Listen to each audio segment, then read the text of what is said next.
design thinking. Donc voilà, là, on enregistre à partir de maintenant. Je vois qu'on a Julie qui est dans un train. Waouh, j'espère que tu auras une connexion suffisante pour poursuivre la suite. Moi, je passe ma vie aussi dans le train et c'est quand même un peu variable. Et Isabelle, qui est journaliste spécialisée en santé et environnement, bienvenue. On a des profils hyper variés aujourd'hui et c'est très représentatif aussi de la communauté l'hôpital. Moi, ça fait du coup 7 ans que je travaille sur un peu les sujets d'innovation participative et collaborative dans le milieu de la santé et que je défends très largement l'idée qu'on peut tous contribuer à faire évoluer le système, justement, notamment en travaillant avec de l'intelligence collective et que donc j'essaie d'avoir des actions qui sont tournées un peu vers tout le monde. Et du coup, je trouve ça génial aussi de retrouver cet état d'esprit quand on organise des événements et de voir une grande diversité de profils. Souvent, je dis que plus on est nombreux, plus on est différent, plus on est créatif. Mais justement, je vais vous expliquer un peu plus. Alors, juste pour me présenter, pour ceux qui ne me connaissent pas, moi, de base, je ne suis pas soignante, je ne suis pas médecin. Je suis docteur, mais en chimie organique. J'ai un parcours d'ingénieur. J'ai fait l'école polytechnique et ensuite donc un doctorat en chimie, puisque mon but dans la vie, entre 7 ans et 27 ans à peu près, c'était de devenir inventrice de médicaments. Parce que voilà, j'ai toujours été sensible à la question du soin et j'avais envie de contribuer à ça, mais je ne me voyais pas trop toucher des corps. Donc le côté soignant, je l'ai écarté vers voilà, 7-8 ans. Et je m'étais dit, créer des médicaments, c'est contribuer à soigner, donc ça me parlait beaucoup. Et en fait, pendant que j'étais en doctorat et donc vraiment dans le milieu de la recherche, je me suis rendu compte que moi, j'aimais bien quand même aussi être dans des projets qui vont vite, qui ont un impact qu'on peut mesurer tout de suite. Donc, pas trop la recherche fondamentale, du coup. Et aussi, je me suis rendu compte que quand on parlait de soins, finalement, c'était bien plus que des médicaments et que ça pouvait être intéressant aussi de s'intéresser à toutes les dimensions du soin et donc notamment l'expérience patient et puis du coup aussi la qualité de vie au travail des soignants et en fait, globalement, le quotidien des acteurs de santé. Sujet auquel je suis probablement aussi très sensibilisée du fait que ma mère a été infirmière et faisant fonction de cadre, même si maintenant elle est à la retraite. Et du coup, j'ai aussi passé pas mal de temps à l'hôpital quand j'étais ado pour l'aider à monter des projets, parce qu'elle passait son temps à monter des projets innovants et à chercher des sous. Et comme moi, j'adorais faire des petites vidéos, je l'aidais à candidater à ces concours. Donc voilà, ça c'est juste pour me présenter assez rapidement. Et donc, pour présenter aussi l'entreprise rapidement, je l'ai créée en 2018 et aujourd'hui, on a une petite cinquantaine de clients à notre actif dans le secteur de la santé, que ce soit des hôpitaux publics, privés, des institutions comme des ARS, CEPAM, le ministère ou des acteurs comme ça, mais aussi des industriels qui peuvent être industrie pharmaceutique ou e-santé comme Vidal, par exemple. Donc, on travaille avec beaucoup d'acteurs différents, ce qui nous permet d'avoir une vision un peu à 360 de l'écosystème santé. Et on leur propose soit de l'accompagnement, justement, avec des méthodes type design thinking, soit de la formation, et entre autres, de former donc aux méthodes type design thinking pour pouvoir améliorer le quotidien. Et donc, c'est vraiment sur cet axe-là que je vais parler aujourd'hui. Et à la fin, je vous présenterai la formation qu'on propose et vous pourrez aussi, évidemment, poser toutes vos questions. Enfin, d'ailleurs, vous pouvez poser vos questions tout au long du webinaire. Si à tout moment, vous avez une question ou une remarque ou un partage d'expérience, n'hésitez pas à écrire dans le chat ou à lever la main ou à manifester le fait que vous avez envie de prendre la parole. Moi, j'aime bien aussi entendre vos retours d'expérience parce que clairement, je vais vous expliquer des choses qui sont assez pragmatiques. Enfin, je pense que le design thinking, en grande partie, c'est du bon sens. Et donc, probablement, il y a des choses que vous connaissez déjà et vous allez vous rendre compte que vous en avez déjà fait. Donc, moi, ça m'intéresse toujours aussi de savoir un peu, d'apprendre de vous aussi. Et d'ailleurs, quand je fais ma formation, je commence toujours par expliquer que ce n'est pas vraiment une formation et que je ne suis pas là pour expliquer comment monter un projet, parce que vous ne m'avez pas attendu pour ça, en général, mais plus pour proposer des outils et que voilà, je ne suis pas la seule à en avoir et que souvent, les participants aussi ont des choses à proposer et on s'enrichit tous les uns les autres de nos expériences. Donc voilà, j'insiste là-dessus. Et je dis bienvenue à Simon qui vient de se présenter aussi dans le chat. Il est étudiant designer à Strat, super, avec un stage au CHU de Nantes, hyper intéressant. Je suis très curieuse de savoir comment ça se passe du coup à Turin, l'innovation santé. Et je vois qu'il y a Irénée qui vient d'arriver, qui travaille au CHU d'Angers dans la partie aussi innovation organisationnelle et qui est une des invitées du podcast que vous n'avez pas encore entendu puisque son épisode n'est pas encore sorti, je vous le dis en avant-première. Allez, on rentre dans le vif du sujet. Donc, je vous explique un petit peu ce que c'est le design thinking, mais surtout, je vous explique à quoi ça sert. Parce que j'imagine que vous avez déjà entendu ce mot avant, mais que vous ne voyez pas forcément concrètement de quoi il retourne. Et donc là, je veux vraiment rentrer dans le concret. Et je vous présente 6 exemples qui sont issus de mon expérience perso, de l'époque où j'ai travaillé à la PHP, parce que j'ai aussi travaillé à la PHP, et aussi des missions de l'hôpital, pour vous donner un peu un panorama de ce qu'on peut faire, tout en vous expliquant la méthode de manière un peu succincte. Donc voilà, ça c'est ma maman, ce que je voulais vous expliquer pourquoi je faisais tout ça, et notamment voilà, vous mettre en avant cette citation de Baptiste Beaulieu qui me parle énormément et qui pour moi décrit très bien l'engagement que j'avais envie de prendre et celui, je pense, qui porte beaucoup d'acteurs de santé, c'est-à-dire soutenir celles et ceux qui gardent le monde. C'est comme ça que Baptiste Beaulieu décrit les soignants, et moi ça me parle énormément. Récemment, Irénée m'a dit dans le podcast que c'était l'hôpital, c'était le lieu où la plupart de nous, on est et on meurt. Et je trouvais ça aussi très fort de se dire c'est vraiment un endroit où le monde est gardé. C'est vrai. Et donc voilà, aujourd'hui, nos actions chez l'hôpital, ça va être rassembler, inspirer, outiller, c'est-à-dire rassembler via des événements comme ce webinaire ou comme les créatons, le Slack sur lequel on peut échanger, où vous êtes tous les bienvenus. Inspirer avec des contenus, notamment le podcast Les Transformateurs que vous connaissez peut-être, et outiller, donc c'est-à-dire partager des outils, donc notamment des méthodes, pour que chacun puisse se les approprier, s'en servir au quotidien, et réussir comme ça à monter tous les projets que vous avez en tête et qui peuvent faire évoluer un peu le système de santé. Et voilà un peu, je vais passer là-dessus, mais je vous ai dit qu'on avait beaucoup de clients différents. Là, un tout petit aperçu des acteurs avec qui on a déjà pu travailler. Et voilà, je rentre dans le vif du sujet et je vous présente Doug, parce que j'adore commencer mes interventions design thinking avec lui. Alors, Doug, c'est un ingénieur de chez General Electric qui a fait un TEDx. Si vous connaissez un peu les conférences TEDx, je vous ai mis le titre, comme ça vous pourrez aller la regarder si vous avez envie.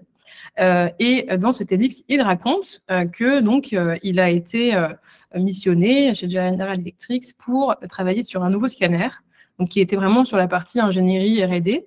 Et donc, il travaille pendant de longs mois, de longues années avec toute son équipe pour améliorer les performances techniques et les images de la machine. Alors là, j'ai mis un exemple de scanner Siemens, donc ce n'est pas forcément celui sur lequel il a travaillé, mais c'est pour illustrer. Et donc, un jour, ça y est, l'équipe a terminé ses développements, le scanner est prêt, on va l'installer dans un hôpital, et Doug vient voir le premier patient qui va passer un examen. Donc, il est super content, c'est l'aboutissement de plusieurs mois, années de travail. Et en fait, le premier patient qui arrive, c'est un enfant qui est terrifié, qui tient la main de sa maman et qui dit « non, je ne vais pas y aller, j'ai peur », etc. On essaie de lui expliquer ce qui va se passer, aussi de lui demander de ne pas bouger, etc. Et en fait, on est obligé de lui donner un sédatif pour qu'il puisse passer son examen. Ceux qui travaillent dans la santé, je pense que vous connaissez très bien ce type de situation où on n'arrive pas à gérer l'angoisse du patient, on est obligé de le sédater et donc lui donner un médicament, avoir des effets secondaires peut-être, en tout cas un risque d'effets secondaires. Enfin voilà, on n'a pas envie de le faire si on peut éviter. Et donc, c'est vrai que Doug, il est très déçu parce qu'il se dit que finalement, le travail qu'il a mené tout ce temps, il a créé un peu une machine de torture et c'était vraiment pas à ça qu'il aspirait et il n'avait pas du tout pensé à ça. Et donc, il décide de s'inscrire à Stanford où a été en fait créé un peu le design thinking et où il y avait un master, une formation à la D-School, ça s'appelle la D-School pour Design School. Et il se met à étudier, en fait, avec eux, le monde de l'enfance, les acteurs aussi qui les entourent. Donc, il va avoir des enfants à l'école, dans des centres d'animation. Il discute avec des psychologues pour enfants, des clowns, des animateurs, des instituteurs. Enfin, il se plonge complètement dans cet univers pour essayer de comprendre aujourd'hui comment est-ce qu'on peut aussi détourner leur attention, qu'est-ce qui leur plaît, leur déplaît, etc. Ensuite, il fait des tests, il itère plusieurs fois des prototypes, il suit vraiment toute la méthode design thinking et il aboutit à ça. Et en fait, il a complètement transformé l'expérience vécue par ces petits patients. Donc, une fois que tout est installé, on a le premier patient qui vient passer un examen et à nouveau, c'est un enfant. Et en fait, là, on lui explique, écoute, tu vas aller dans un bateau pirate et tu n'es pas censé y être. Donc, en fait, pendant que le pirate va faire sa ronde, il va falloir que tu te caches dans la cale du bateau. Surtout, tu ne bouges pas, tu ne dis rien. Il ne faut pas qu'on te trouve. Tu dois rester caché. Donc, tu restes immobile et tu attends que le pirate aille faire la sieste. Et au moment où il ira faire sa sieste, tu pourras t'enfuir avec le trésor. Et donc, en fait, les enfants, une fois que l'examen est fini, il part, donc l'enfant part avec sa maman et en fait, il demande mais quand est-ce qu'on revient? Il part avec ses petites pièces en chocolat et donc ça devient Disneyland le truc. Et donc complètement différent en termes d'expérience et on passe de quelque chose de très angoissant et de très compliqué à voilà un moment positif et avec en plus une grande efficacité sur ce qu'on voulait obtenir parce que le gamin, il bouge pas vraiment. Il est persuadé d'être caché dans la cale du pirate et il n'est pas non plus perturbé par le fait qu'il y ait des bruits ou que ça bouge un peu parce que c'est logique dans un bateau. Voilà. Et donc moi, je trouve ça vraiment hyper emblématique de ce qu'on peut faire quand on se met dans une posture où on travaille sur l'expérience, sur le ressenti, sur le vécu. Et en plus, ce qui me plaît beaucoup dans cet exemple-là, c'est qu'on n'est pas sur de la tech.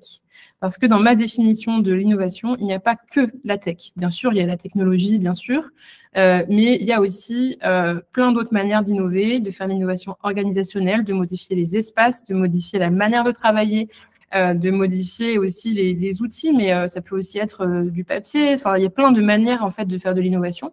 Et là, quand on regarde de plus près, on est globalement sur un très gros autocollant et un scénario. Et avec ça, on a un impact démesuré. Donc voilà, c'est aussi la force de ce qu'on appelle la low tech. Et moi, c'est de ça que je m'étais inspirée en créant le nom Low Hôpital. Et je pense que c'est important de ne pas oublier que c'est aussi de l'innovation. Et donc voilà, je le souligne aussi parce que dans le milieu de la santé, selon ce qu'on veut faire, il n'y a pas toujours des gros moyens et pour autant, on peut quand même faire des choses. J'ai vu Yannick mettre un cœur. N'hésitez pas aussi à réagir si vous voulez à ce que je vous propose et à mettre des choses dans le chat. Marine est ravie qu'on parle de concret, mais oui, je pense que c'est hyper important le concret. Alors, je vous donne quand même une petite définition. Bon, c'est celle que je vous propose. Il y en a plusieurs hein, qui sont proposées dans les livres sur le sujet. Mais donc, moi, je propose de définir le design thinking comme une méthode qui permet d'aborder les défis de manière créative et itérative en se concentrant sur les besoins réels des utilisateurs et en encourageant la collaboration interdisciplinaire. Les défis, c'est assez ouvert pour dire que c'est des problématiques qu'on rencontre et qu'on a envie de changer ou des choses qu'on a envie d'atteindre, des objectifs qu'on se fixe. Évidemment, on est sur de la créativité, vous allez le voir aussi sur de l'intelligence collective. Et l'itération, c'est parce qu'on va toujours être en train d'être dans de l'amélioration continue, de tester, de modifier, d'améliorer. Donc ça, c'est aussi quelque chose de fondamental dans le design thinking. Et voilà, on se concentre sur les vrais besoins des gens, ceux qui les ont exprimés eux-mêmes et pas sur ce qu'on pensait savoir de leurs besoins, c'est important. Et on travaille vraiment de manière pluridisciplinaire puisque tous les points de vue viennent se compléter pour amener des idées vraiment pertinentes et nouvelles. Alors, à quoi ça sert d'utiliser le design thinking? Il y a plein de raisons. Moi, je vais vous proposer plusieurs raisons qui me sont chères et que j'ai pu observer aussi dans la vraie vie. La première, c'est tout simplement pour résoudre les problèmes du quotidien. Là, il y avait un problème, les enfants ont peur, qu'est-ce qu'on peut faire? On peut résoudre ces problèmes-là et on peut en résoudre plein d'autres, vous allez voir les autres exemples après, et leur apporter les solutions qui sont les plus adaptées et donc les mieux adoptées. Puisque, évidemment, un problème, il y a plein de solutions possibles. Et là, on va vraiment essayer d'optimiser, de trouver parfaitement la bonne solution. Et si elle est vraiment en plein dans le mille, il y a des chances que les gens l'adoptent hyper facilement parce que parfois, on a une super solution, les gens ne se l'approprient pas. Là, on met toutes les chances de notre côté. Également, on travaille en intelligence collective, donc ça va stimuler l'entraide, le travail en équipe, le fait d'être vraiment dans cette dynamique ensemble. Et ça, dans l'animation d'équipe, c'est même un outil, je pense, de management qui est très puissant puisqu'on crée ensemble les solutions qui vont nous servir à améliorer le quotidien global de notre équipe. Donc voilà, c'est aussi quelque chose qui va venir un peu bouleverser les dynamiques d'équipe. Et c'est très valorisant pour ceux qui y participent, puisqu'on écoute tout le monde, on valorise les idées de tout le monde, et donc on abolit aussi un peu les barrières hiérarchiques qui font que certains n'osent pas s'exprimer, et on montre aussi aux différents acteurs que oui, votre avis aussi, il a de la valeur. Et donc ça, c'est vrai que ça a été beaucoup mis en avant, notamment dans les théories sur les hôpitaux magnétiques, que le fait d'écouter les besoins et les idées des différents agents qui sont à l'hôpital, par exemple, ça va vraiment améliorer l'attractivité et la rétention du personnel. Il y a un exemple aussi hyper frappant dans le podcast avec Dominique Pont, où il parle de la clinique Pasteur et qui est considérée voilà, comme un hôpital magnétique, et sur comment est-ce que la fabrique qu'ils avaient mis en place, ça a permis aux professionnels de faire évoluer les choses et de retrouver aussi plus de sens dans leur travail. Et donc, justement, ça rend le cas de travail plus attractif, comme je viens de le dire. Alors moi, le design thinking, en fait, je le réduis, pardon, d'une certaine manière à 3 mots qui me paraissent hyper importants et qui sont une posture, en fait. Plus qu'une méthode, évidemment, il y a des outils, il y a des trucs qu'on peut appliquer, des cases qu'on peut remplir, des outils qui facilitent les choses. Mais pour moi, en fait, le plus important, finalement, c'est quelle posture on va adopter. Et il y a vraiment 3 mots-clés. Pour moi, c'est empathie, humilité, rigueur. Empathie, parce que tout au long du processus, on va être à l'écoute des besoins de nos utilisateurs. Alors, je vais prendre ce terme utilisateur pour parler des gens pour qui on cherche une solution. Ça peut être des patients, ça peut être leurs proches, ça peut être des professionnels de santé. Voilà, c'est très vaste, mais c'est la personne que vous allez cibler sur ce projet. Il va falloir être toujours en lien avec elle et toujours à son écoute et essayer d'entrer en empathie avec elle.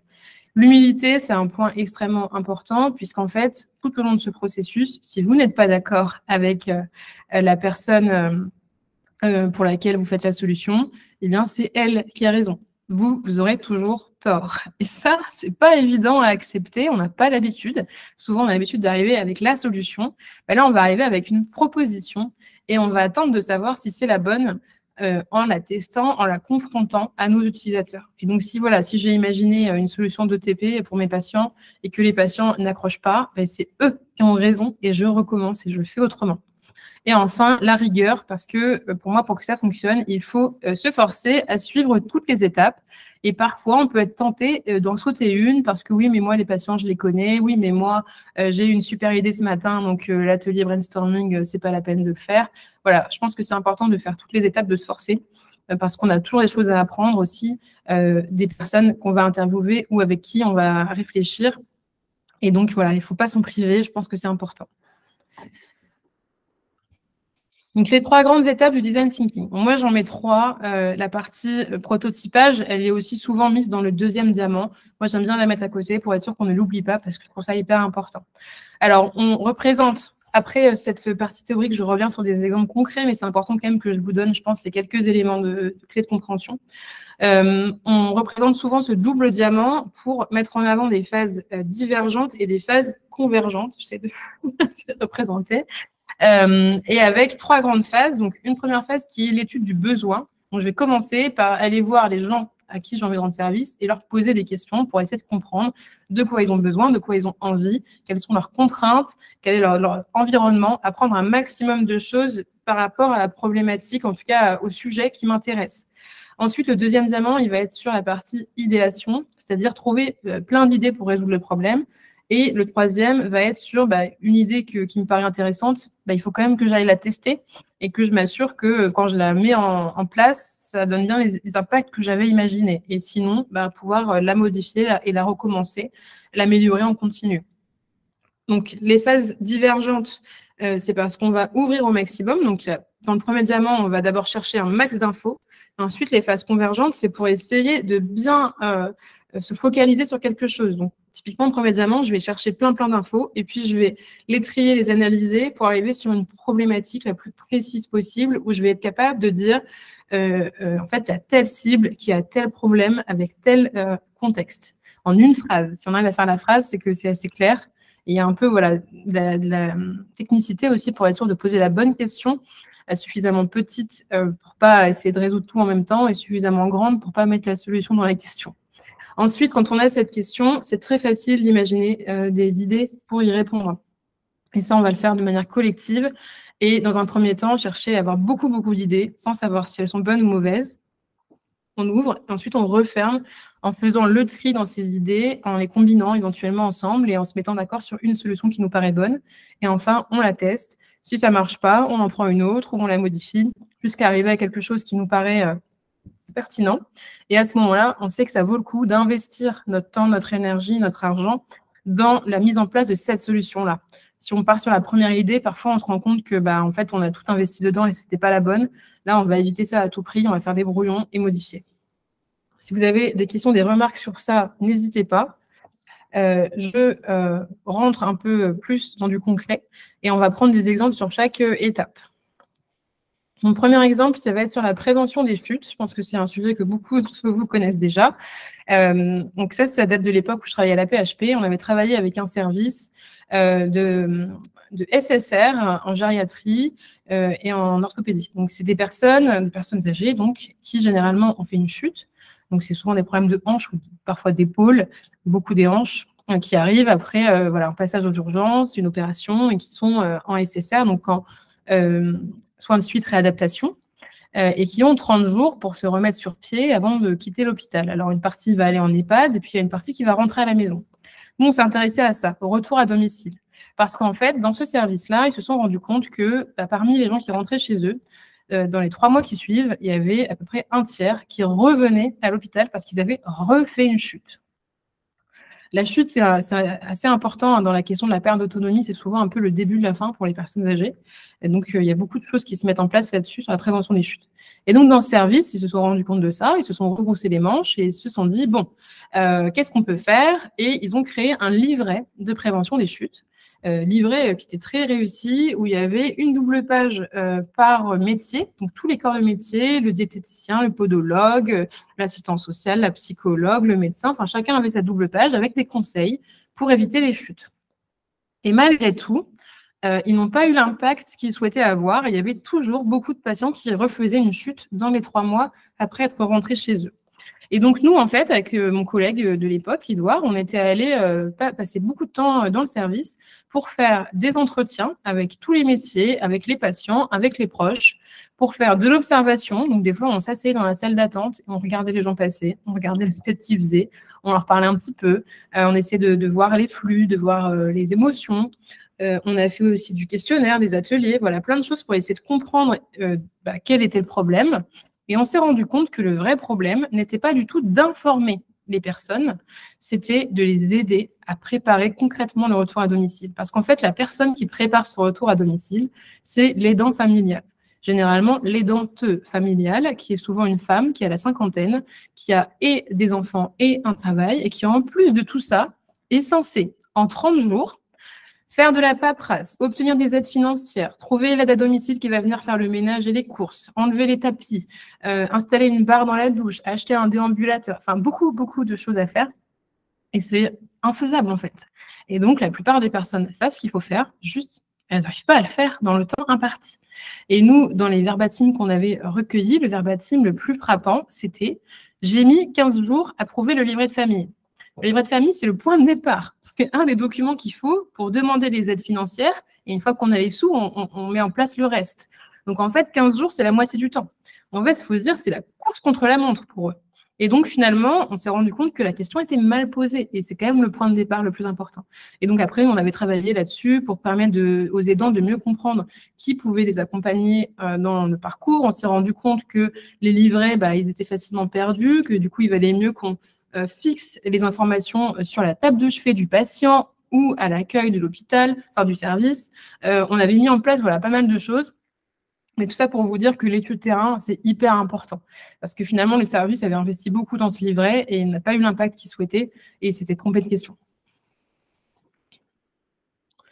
Ensuite, le deuxième exemple que je vais vous partager, c'est un projet sur lequel je travaille en ce moment avec beta.gouv, et donc c'est dans la direction interministérielle du numérique et l'Agence du numérique en santé, parce qu'on veut travailler sur l'usage des messageries instantanées de santé. Donc, je ne parle pas des mails, je parle vraiment des textos.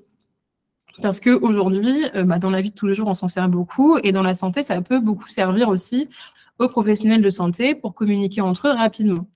On a été missionné pour travailler là-dessus en se disant ce serait bien qu'on leur propose des bons outils, que ça leur facilite la vie. Et en fait, en faisant une enquête, en interviewant pas mal de monde et aussi avec un questionnaire, au total, on a eu 500 réponses à peu près, on s'est rendu compte qu'aujourd'hui, ils avaient déjà un outil. Ils ne partaient pas complètement de zéro. Le problème, c'est que cet outil, c'est WhatsApp.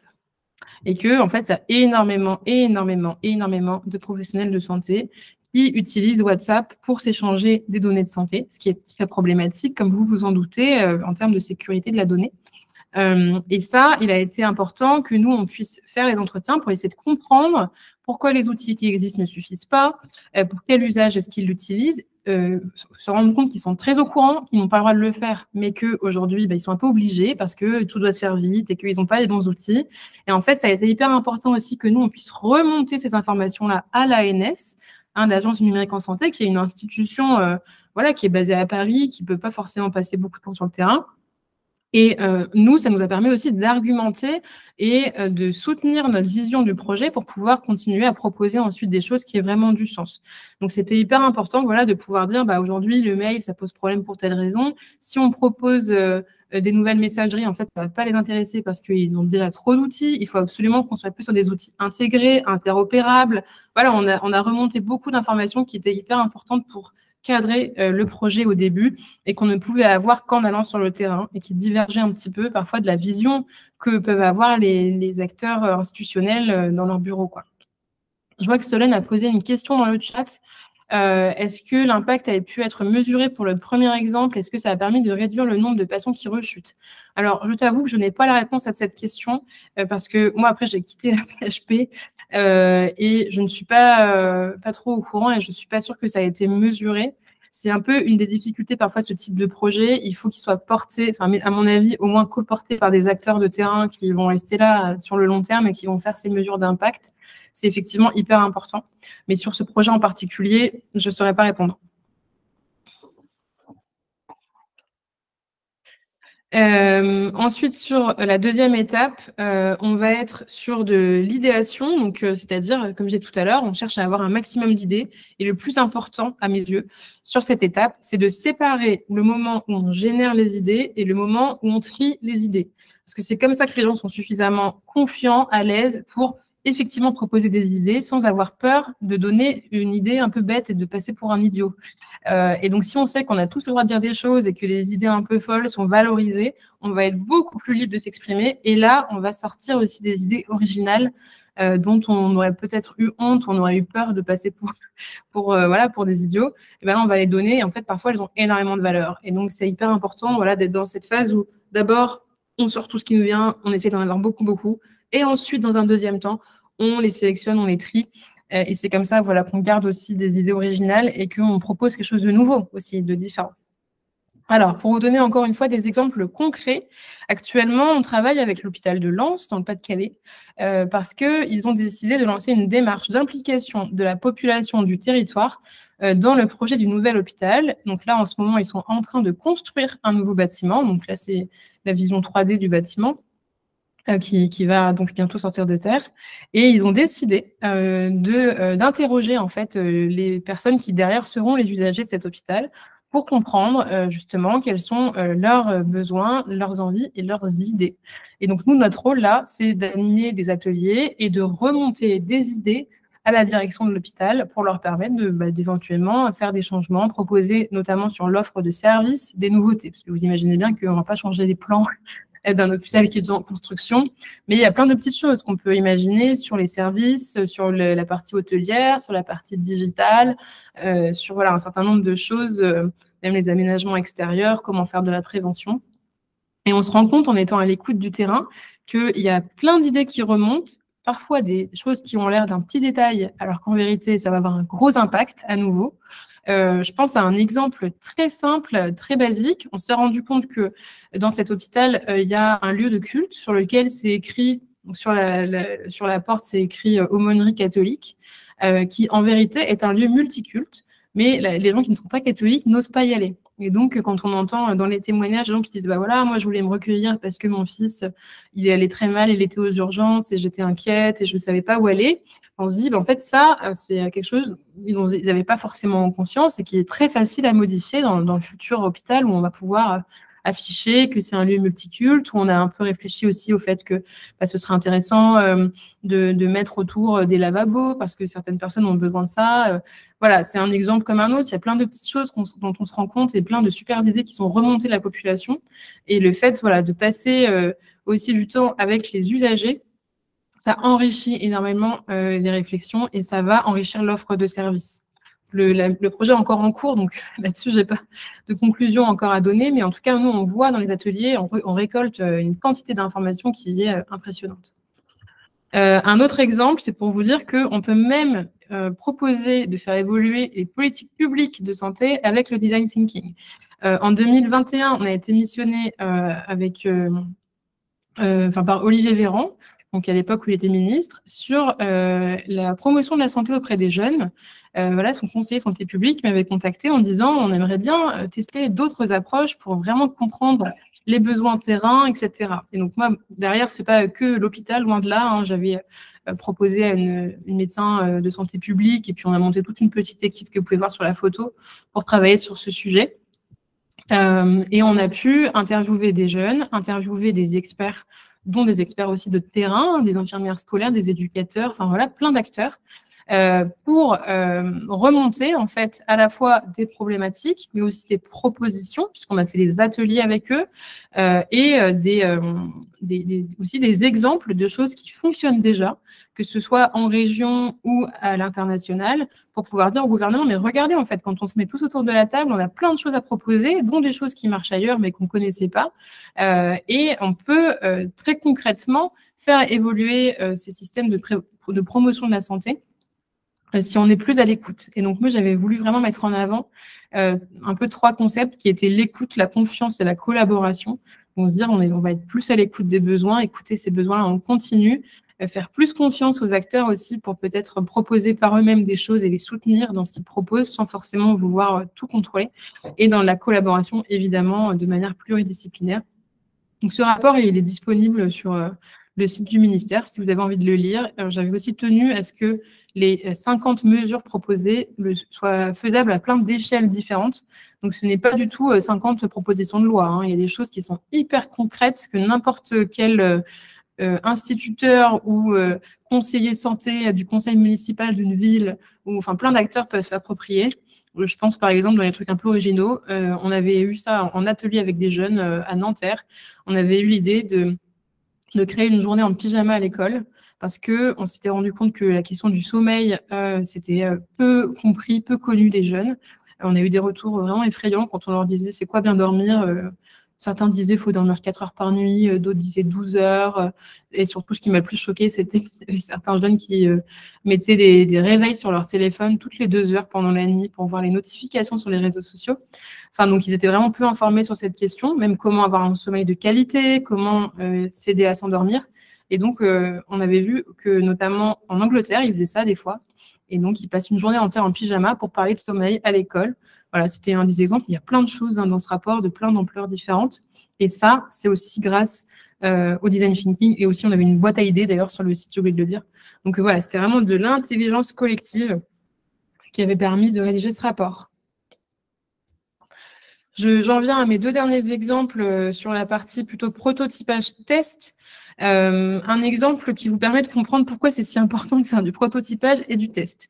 On a travaillé avec Vidal, je pense que vous connaissez tous Vidal, qui faisait avant le gros dictionnaire rouge des médicaments, qui est devenu une appli, évidemment, qui s'adresse beaucoup aux professionnels de santé. Et en fait, ils ont décidé il y a quelque temps de s'adresser aussi au grand public, puisque on a tous de temps en temps des questions où on se demande si on peut prendre tel médicament, est-ce qu'il faut passer par le médecin, est-ce que ça va interagir avec nos médicaments, est-ce qu'on peut le prendre même si on est enceinte. Enfin, il y a plein de questionnements c'est un peu sur l'automédication.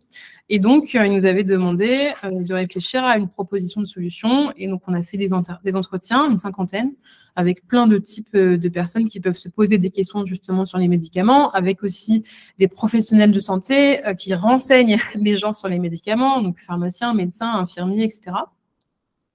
On a fait des ateliers et on a atterri sur une idée de solution. Je ne vais pas tout expliquer, mais en gros, on scanne la boîte du médicament, ça ouvre une notice simplifiée, on peut enregistrer les médicaments qu'on est en train de prendre. Et donc, on s'était dit, ce serait super si les gens pouvaient prendre en photo leur ordonnance et qu'un OCR arrive à lire l'ordonnance et à ressortir automatiquement les médicaments pour qu'on puisse les enregistrer. Mais en fait, le problème, c'est qu'il faudrait quand même réconcilier ce qui est dans l'ordonnance avec ce qu'on a effectivement pris à la pharmacie, puisque selon les génériques, on n'a pas les mêmes notices. Et puis parfois, on a sur l'ordonnance un médicament que finalement, on n'a pas pris à la pharmacie parce que c'était facultatif ou qu'on en avait encore à la maison. Enfin voilà, il peut y avoir des différences. Et donc, on voulait réconcilier les deux. On se disait en plus, comme ça, quand la personne, son médecin lui a demandé de prendre du Doliprane et qu'elle, elle a récupéré du paracétamol, elle se rend compte que c'est la même chose. Et en fait, quand on a testé ça, donc on a fait des prototypes. Au début, c'était du papier où on dessinait les écrans. Après, on a fait des écrans cliquables. Donc vraiment, c'est du brouillon, des choses qui ne demandent pas beaucoup de temps à créer pour pouvoir les tester vite et surtout à moindre coût. On s'est rendu compte, en faisant tester, que la partie réconcilier l'ordonnance avec les médicaments, personne ne comprenait pourquoi il fallait faire ça. Dont ma sœur médecin qui m'a dit « Je ne comprends pas ce qu'il faut faire, ça sert à quoi ?» Et donc, clairement, on s'est rendu compte que, voilà, on s'était trompé, que cette partie-là, il fallait la mettre à la poubelle. Donc, en fait, il y a une partie complète de l'application. Alors, à l'époque, c'était juste des écrans cliquables. Donc, ça va, ça brise pas le cœur de mettre des écrans cliquables à la poubelle.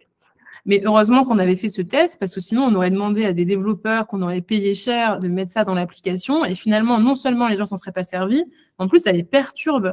Ils ont des notifications qui apparaissent et du coup, ça les stresse. Enfin, nous, on avait vraiment des retours négatifs. Et donc, voilà, il fallait accepter que ce truc-là, qui nous paraissait être une super idée, c'était vraiment pas une super idée et de l'enlever. Voilà, tout simplement. L'application en question, elle est dispo aussi sur les stores si vous voulez la télécharger. Et elle a été aussi reliée à Mon Espace Santé. On avait aussi travaillé un peu là-dessus. Donc, vous pourrez voir de quoi il retourne. Mais en tout cas, voilà, je voulais insister aussi sur le fait que les prototypes, on peut les faire pour pas cher. Souvent, c'est du papier, un crayon. Pour commencer, et que ces retours, voilà, c'est super important de les accepter avec humilité à nouveau pour pouvoir faire un produit qui a vraiment de la valeur, enfin un produit, un rapport, une organisation, il y a plein de solutions possibles, mais en tout cas, il faut tester, adapter. Et mon dernier exemple, justement, pour en parler, ça va être la gestion de crise Covid. Donc ça, c'est mon expérience à la PHP. Si vous avez regardé le TEDx que j'avais fait à Nantes, vous connaissez déjà l'histoire, mais je vais quand même vous la raconter pour vous montrer aussi comment est-ce qu'on peut faire justement des itérations rapides et comment est-ce qu'on peut tester vite une idée avec très peu de moyens et la faire évoluer rapidement en se rendant compte au fur et à mesure des problèmes que ça soulève. Je vous fais la version hyper courte parce que je vois qu'il est 13h12 et je veux vraiment qu'on ait des échanges. Mais si vous voulez plus de détails, vous irez voir mon TEDx. L'histoire, c'est que pendant la crise Covid, évidemment, on avait besoin d'aide dans les hôpitaux, vous le savez, et pas que des professionnels en plus, il fallait aussi de l'aide côté administration, parce qu'il y avait plein de choses à faire qu'on ne faisait pas d'habitude. Et moi, il se trouve que j'étais à ce moment-là sur un groupe Facebook des polytechniciens et que quelqu'un avait mis un message en disant que son stage était annulé, qu'il ne savait pas trop quoi faire. Et donc, moi, j'avais mis un message en accord avec ma chef en disant si vous avez envie de nous aider, envoyez-moi un mail pour me dire ce que vous savez faire et je ferai passer la liste à mes chefs pour voir s'ils peuvent vous appeler pour avoir de l'aide. Je fais ça, je reçois beaucoup de messages. Le lendemain, j'avais une centaine ou 200 messages, je ne sais plus le chiffre, mais beaucoup de messages. Je me rends compte que ce n'est pas possible de gérer ça avec des mails et un tableau Excel où je fais des copier-coller. Donc, je décide, pour aller vite, de faire un Google Form. Que le tableau Excel, il se remplisse tout seul, en fait, tout simplement. Tableau Excel qui se remplit à une vitesse folle, puisque au bout d'une semaine, j'ai 10 000 personnes dessus. Je me rends compte que d'un point de vue RGPD, c'est pas terrible. Donc, je demande, est-ce qu'on puisse émerger les données sur le site de la PHP? Je vois avec la com pour qu'on crée un site spécial et que le questionnaire soit mis dessus, etc. On se rend compte qu'en fait, cette liste, elle tourne entre les hôpitaux, mais les gens, ils doivent trouver dans la liste qui appeler. Ils appellent des gens qui ne sont pas forcément déjà disponibles. C'est pas du tout efficace, en fait, comme système. Il vaudrait mieux que les gens de la PHP disent leurs besoins, que les volontaires se proposent, plutôt que d'avoir une liste de volontaires et de devoir les contacter. Donc, finalement, je décide de faire un Slack. Sur Slack, il y a des canaux sur la gauche qui sont liés à différents sujets, différents types de compétences. Les gens se mettent eux-mêmes dans des canaux Et nous, quand on a des demandes qui viennent des gens de la PHP pour dire, voilà, on a besoin d'aide pour ça ou ça, nous, on postait, quand je dis nous, c'est parce qu'après, j'ai recruté des bénévoles qui étaient des modérateurs du Slack, donc qui géraient un peu les autres bénévoles. Et on postait les messages pour dire, voilà la mission. Et ce sont les gens du Slack qui postulaient pour demander à participer à la mission. Et donc, un peu comme finalement une boîte un peu de RH, un peu comme Welcome to the Jungle, mais en version bénévole et hyper rapide. Et au fur et à mesure, on a amélioré plein de choses. On a automatisé la création des fiches pour pouvoir se déplacer. Oh, Julie, elle était dans le Slack. Incroyable. Trop cool. Régulièrement, comme il y avait 20 000 personnes à la fin, les gens me disent « mais j'étais dedans !» Sauf que moi, évidemment, les 20 000 personnes, je ne peux pas me rappeler de tout le monde, mais ça me fait trop plaisir de savoir ça. Et donc voilà, pour raconter très rapidement comment est-ce qu'on peut se dire il y a un problème, on a besoin d'aide, et ben on fait des mails, en fait nous on fait un questionnaire, en fait nous on l'héberge ailleurs, en fait nous on fait un Slack, et en fait au fur et à mesure c'est devenu à la fin un truc quasiment industriel. On avait une ligne téléphonique où les gens appelaient, on automatisait plein de choses et c'était devenu hyper efficace. Voilà, cette méthode Design Thinking, elle peut s'appliquer sur plein de sujets, vous l'aurez compris, j'ai mis plein d'exemples, l'expérience patient, les projets de santé dans les MSP, la communication soignant-soigné, l'éducation thérapeutique, les parcours médico-administratifs, la qualité de vie au travail, l'amélioration de l'accueil, les projets de santé dans les CPTS, l'aménagement des services, le partage de compétences, les manières de se former, les nouveaux parcours patients, la signalisation, la réorganisation d'un service. Il y a plein de sujets sur lesquels on peut appliquer cette méthode. Qui peut l'utiliser? En fait, j'ai envie de vous dire tout le monde. Mais alors ça, j'y crois, mais dur comme fer. Vous aurez compris que c'est une méthode qui est franchement pas compliquée. Quand je vous explique un peu les étapes, ça paraît logique, même si en vrai, on le fait rarement parce qu'on n'a pas appris ça à l'école. Voilà, vraiment, tout le monde peut s'en emparer. Et c'est pour ça, d'ailleurs, que je tiens à diffuser cette méthode, parce que c'est hyper puissant d'avoir un outil qui est aussi accessible. Et que, voilà, du coup, ça veut dire qu'on peut tous très vite s'y mettre pour faire bouger le système. C'est pour ça aussi qu'on veut former les gens à cette méthode. Donc, la formation qu'on propose, qui va démarrer en avril, on l'a créée nous-mêmes après une démarche Design Thinking, en interrogeant des acteurs qui avaient envie de se former. On s'est rendu compte que vous cherchiez à apprendre à mener le changement, que vous vous demandiez comment monter des projets vraiment nouveaux et comment dépasser finalement un peu la peur de ne pas y arriver ou de ne pas réussir à faire changer les choses. Que vous vouliez beaucoup de pratique, parce que les formations théoriques qui existent, ça ne vous suffit pas. Que voilà, on a eu des retours de moi, j'ai fait une formation, on a collé plein de post-it, c'était super. Et puis 2 mois plus tard, quand j'ai voulu le faire dans mon service, j'y arrivais plus. On a aussi bien pris en compte le fait que vous vouliez vous en servir comme outil managérial et aussi qu'il fallait un format très flexible parce que les emplois du temps des acteurs de santé, on sait qu'ils sont souvent très chargés, très mouvants, pas forcément faciles à gérer. Et donc, on a voulu créer une formation vraiment sur mesure, donc avec un format très original qui reprend outiller, s'inspirer, s'entourer. Évidemment, outiller parce qu'on vous donne tous les outils avec des cours théoriques, mais aussi avec un coaching pour vous aider concrètement à mener un vrai projet. Alors, vous pouvez arriver avec juste une idée très vague de voilà, j'aimerais améliorer la qualité de vie dans mon service. C'est suffisamment cadré pour pouvoir se lancer et justement faire les entretiens et préciser une problématique. Ça peut être, voilà, on a un projet de santé, comment est-ce qu'on va le mener? Ça peut être sur l'éducation thérapeutique, quand j'ai montré plein de sujets. Il n'y a pas besoin d'arriver avec un projet très bien ficelé, mais au contraire avec un sujet qui vous tient à cœur, une problématique qui vous gêne. Et on a aussi des livrets de ressources pour vous permettre de suivre au fur et à mesure les étapes, remplir sur votre projet, avoir ce livret aussi que vous pouvez garder, qui est plus facile à consulter quand on ne se rappelle plus que d'ouvrir toutes les slides, et de la bibliographie pour vous permettre d'aller plus loin. Sur l'inspiration, on vous propose des lives, donc ça va être facultatif, avec des transformateurs. C'est un peu les gens qu'on invite dans le podcast. En fait, c'est des gens des acteurs de santé qui arrivent concrètement à faire bouger les choses et donc qui nous donnent de l'inspiration, de l'énergie pour continuer à agir aussi de notre côté. Et évidemment, il y a un aspect communautaire où vous allez pouvoir échanger entre vous et avec nous sur un chat dédié. La formation, elle est hybride avec du présentiel et beaucoup de visio. Et ces visios, elles vont être faites en live et disponibles en replay.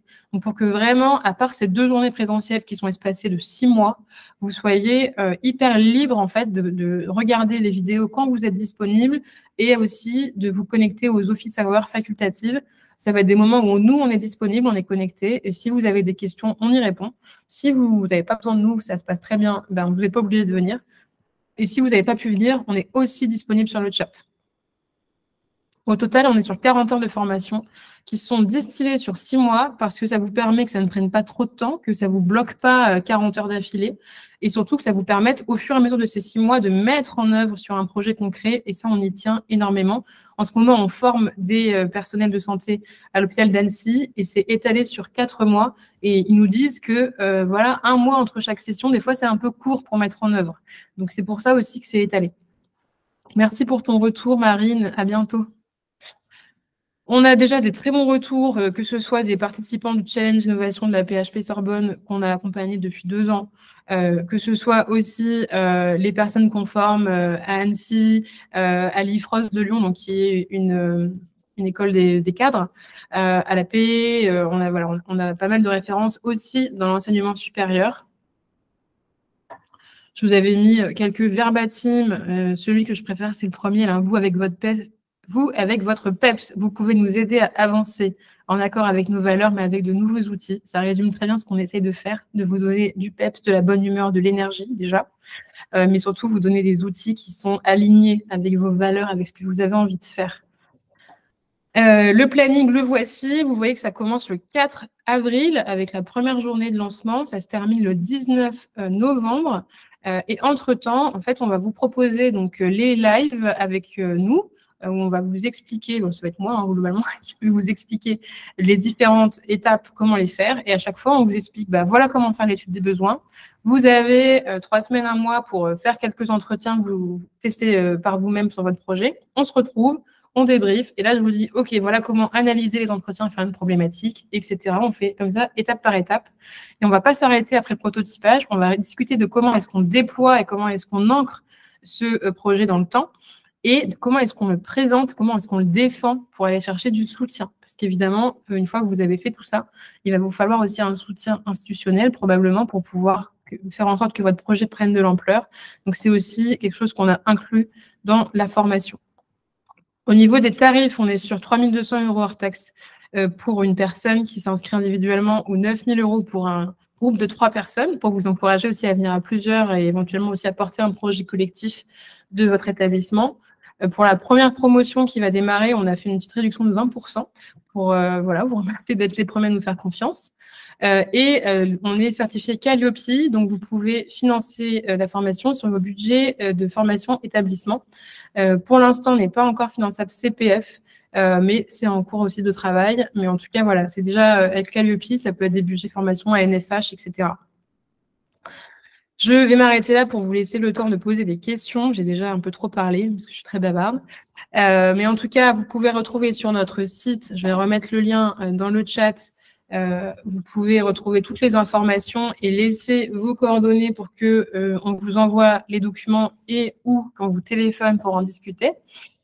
Et si vous êtes déjà convaincu que vous voulez participer, vous pouvez tout de suite candidater et on vérifiera juste que vous remplissez bien les conditions. Très simple, de pouvoir vous connecter à Internet, de pouvoir venir aux sessions et d'avoir passé déjà au moins 6 mois dans le secteur de santé de manière opérationnelle pour pouvoir vraiment faire la différence. Voilà, si vous avez des secteurs de santé qui peuvent être en ville ou qui peuvent être aussi en établissement sanitaire, médico-social, vraiment, oui, merci Chloé, j'ai mis le mauvais lien. Je pensais à la suite. Chloé vous a mis le bon lien dans le chat. Voilà, donc ça, je vous propose là, si vous avez des questions, de les mettre dans le chat ou de lever la main pour pouvoir allumer votre micro et les poser. Je suis vraiment disponible pour ça, que ce soit sur ce que j'ai expliqué tout à l'heure, qu'est-ce que c'est que le design thinking, à quoi ça sert, vous pouvez poser vos questions, ou sur la formation en elle-même également. Voilà, le micro est à vous. Je vais essayer de voir si j'ai ma gourde pour boire un petit verre d'eau.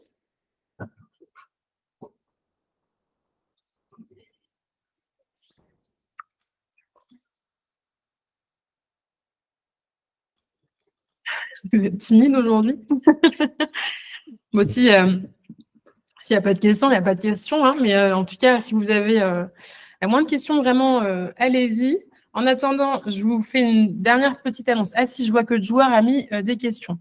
Quelles sont les spécificités du design thinking dans la santé? Alors, le design thinking, c'est clairement pas quelque chose de réservé à la santé. D'ailleurs, on est un peu piqué la méthode qui est très visible dans les startups, par exemple, ou dans d'autres domaines pour l'appliquer à la santé. Ce qui est spécifique, c'est que, en fait, pour vous accompagner dans vos projets, il faut quand même qu'on comprenne un peu de quoi il s'agit.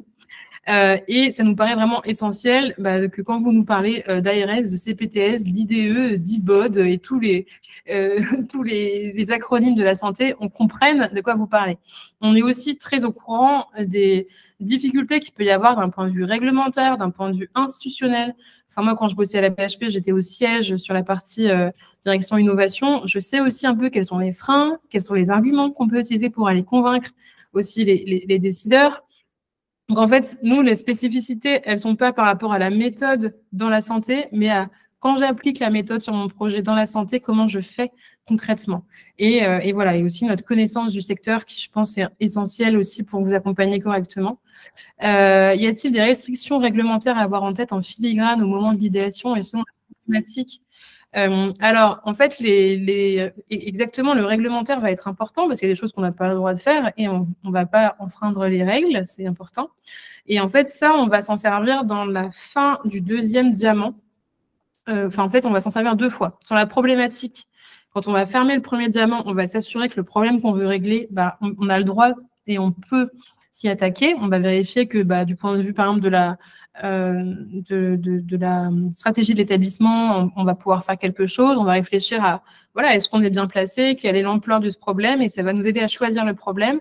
Et de la même manière, quand on va fermer le deuxième diamant, quand on va choisir une solution, c'est là qu'on va se poser la question de quelle solution est faisable, qu'est-ce qui est légal, qu'est-ce qui est en mon pouvoir. On va avoir plusieurs critères sur la faisabilité, la viabilité, l'alignement stratégique. Enfin, on a des critères à vous proposer. Et en fait, ça va guider les choix. On ne va pas forcément se limiter dans les études de besoin ou dans l'idéation. Par contre, une fois qu'on va faire le tri, faire les choix, bien sûr qu'on va prendre en compte toutes les contraintes extérieures, dont les contraintes réglementaires.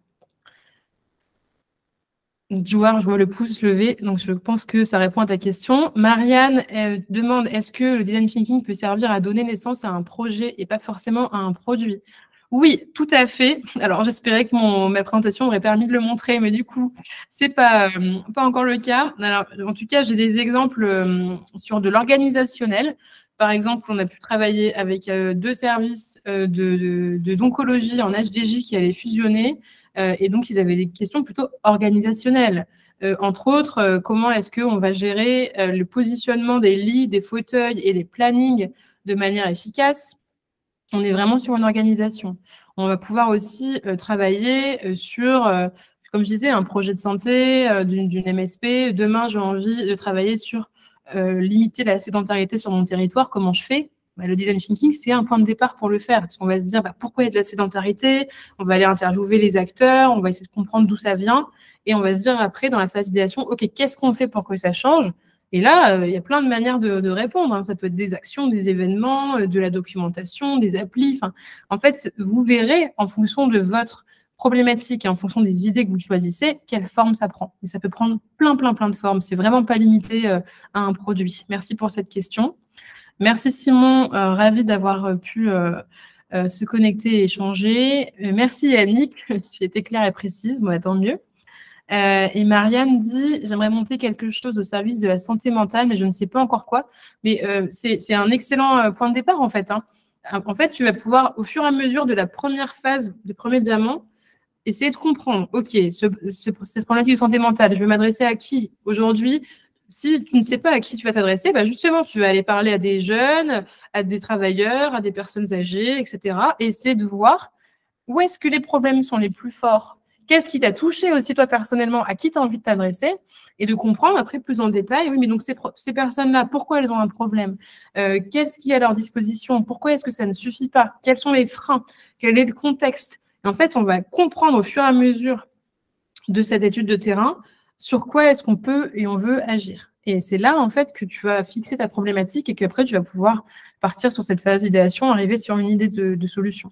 Mais en fait, à la limite, moi, des fois, je dis que plus c'est vague et mieux c'est, parce que si on arrive avec une idée hyper précise de « je veux faire ça », on ne va pas faire du design thinking, on est déjà figé sur une idée. Donc, il faut être aussi ouvert à, voilà, à essayer de cadrer, pas en fonction que de soi, mais beaucoup en fonction de ce que disent les acteurs de terrain. Yannick, quelle action recommandée ça a redescendu. Quelle action recommandée pour aider l'hôpital à faire connaître cette formation? Merci Yannick. Alors là, toute action est acceptée. Alors, en parler autour de soi, diffuser sur les réseaux sociaux. Nous, on est très actifs sur LinkedIn notamment. Ça peut être voilà, d'en parler lors des événements où vous allez sur la santé, si vous connaissez des gens qui ont envie de se former. Vous pouvez diffuser ce webinaire. Il y a un replay qui est déjà disponible sur LinkedIn du webinaire précédent. On va aussi mettre des petits extraits sur Instagram, donc vous pourrez les relayer. Vous pouvez aussi relayer le podcast. Enfin, vraiment, vous pouvez en parler à tout le monde. N'hésitez pas du tout à le faire. On a aussi une newsletter. Vous pouvez la faire suivre à vos amis, à vos collègues. Et pourquoi pas leur proposer aussi de s'y inscrire, hein, puisque c'est totalement gratuit sur notre site. C'est facile de laisser ses coordonnées pour s'y inscrire. Donc voilà, oui, je vous invite, en tout cas, si vous avez envie de le partager, à le faire autour de vous. Alors, quels sont les professionnels impliqués en général, aussi bien les équipes techniques, achats que les professionnels de soins? Oui, ça peut être, quand je dis que ça peut être tout le monde, c'est vraiment le cas. Alors, la cible qu'on a le plus souvent et qui, je trouve, est très bien placée, ça va être les cadres de santé, les personnes qui sont en position de management, tout simplement parce que souvent, elles ont un peu plus de temps qu'elles arrivent à dédier à des projets. Ou des présidents de CPTS, présidents de MSP qui ont envie de porter des projets. Mais ça peut aussi être, typiquement à la PHP Sorbonne, on a eu beaucoup de paramédicaux, ça peut être des infirmiers, on a eu une personne qui était infirmière de coordination en ETP, par exemple, ça peut être des sages-femmes, des médecins, enfin vraiment, ça peut vraiment servir à tous les acteurs. Et entre la personne qui porte le projet et les personnes aussi qui participent aux ateliers, il peut y avoir aussi des personnes que vous invitez de temps en temps, même si elles n'ont pas le temps de porter le projet avec vous. Donc voilà, ça peut être aussi les achats à Annecy. Une des apprenantes, c'est la directrice des achats. On a aussi des personnes de la com. Enfin, vraiment très, très, très ouvert, en tout cas, sur qui peut participer. Et moi, j'aime beaucoup conseiller, si c'est possible, de porter les projets en binôme avec un acteur du soin, un acteur administratif. Ça peut beaucoup aider.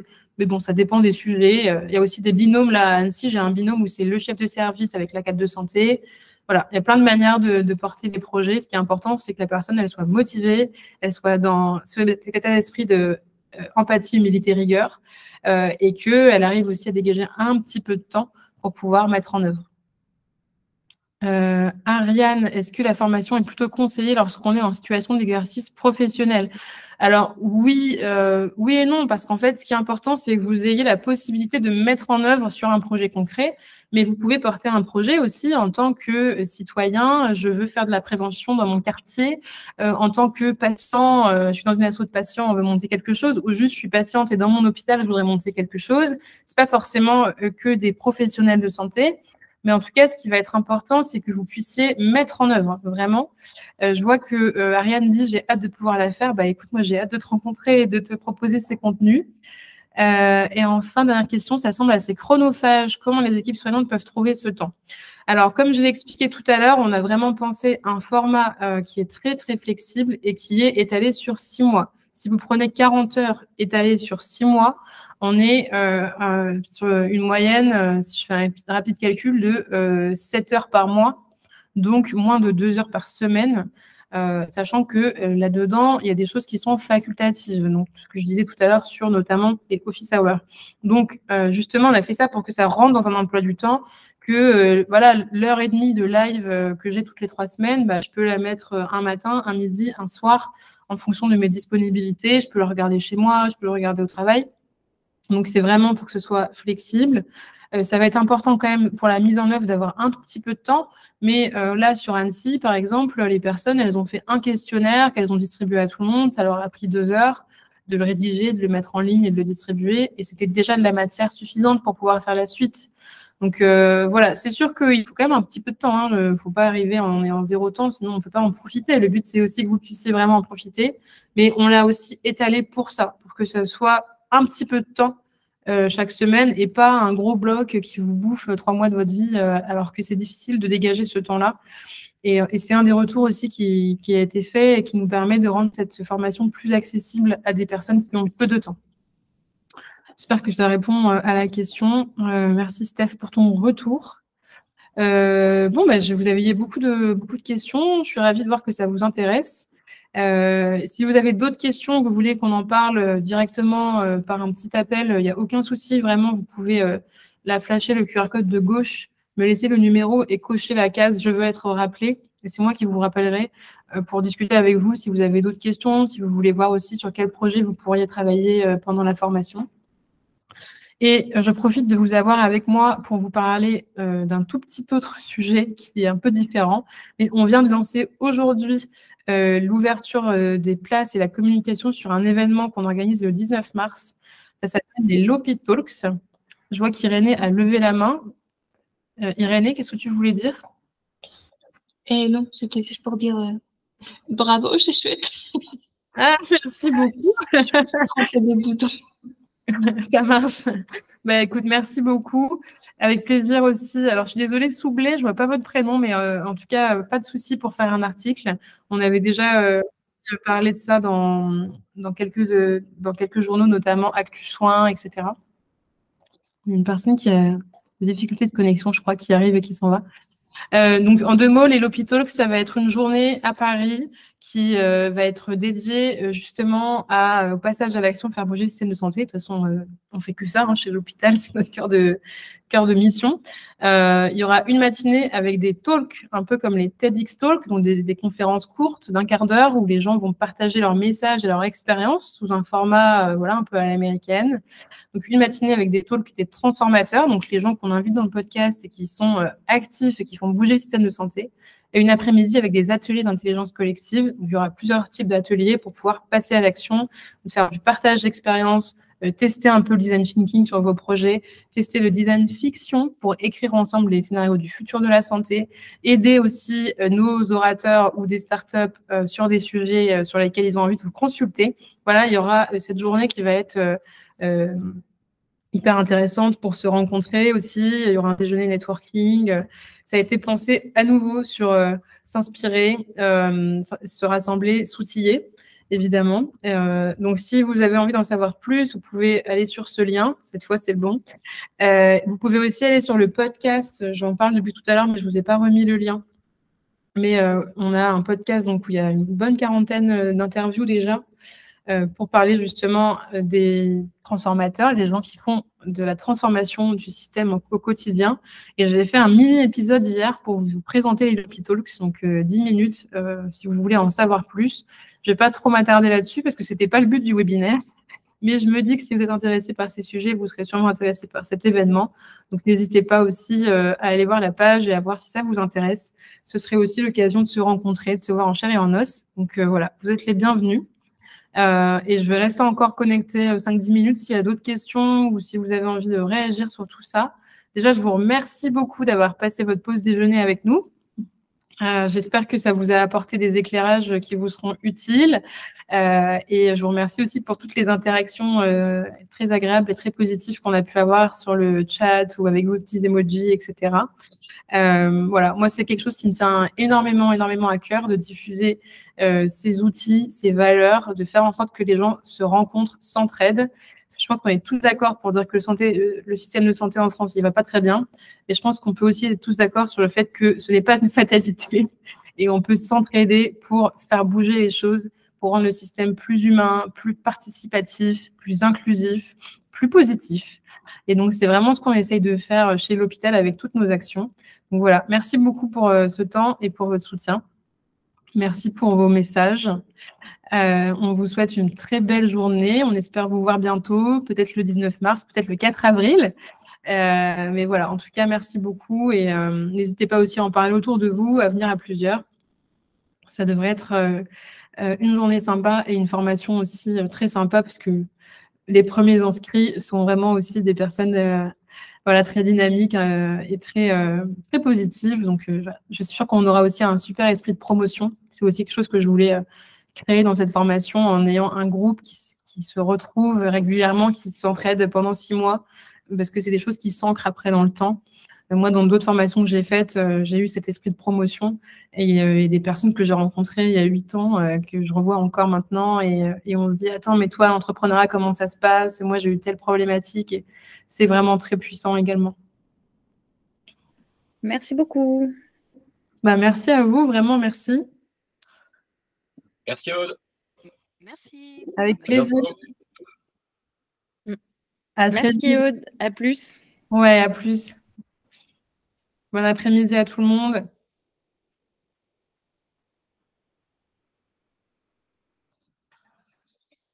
Ah! Je vois, désolée, j'ai pas toujours les prénoms, mais madame ou monsieur Jeunet, OK pour le 19 mars, avec plaisir. Brice, ça marche. À très vite, Brice. Bonne journée à vous aussi.